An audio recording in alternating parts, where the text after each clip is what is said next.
বিসমিল্লাহ। বৃষ্টির দিন মানেই খিচুড়ি। আজকে রান্না করব খিচুড়ি। এখানে ডাল চাল একসাথে ধুয়ে রেখেছি।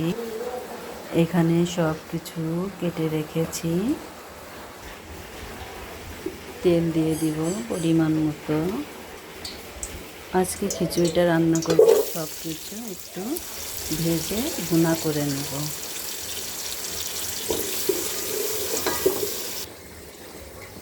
ঝাল পেঁয়াজগুলো একটু ভেজে নিয়েছি। এখন চাল দিয়ে চালটাও ভেজে নেব।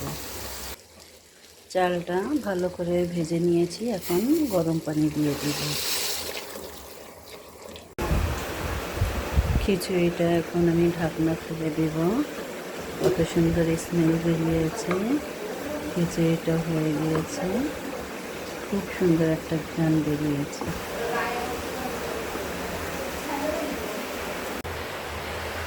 খিচুড়ির সাথে আজকে ডিম ভাজি আর আছে ঝাল পেঁয়াজের ভর্তা হবে।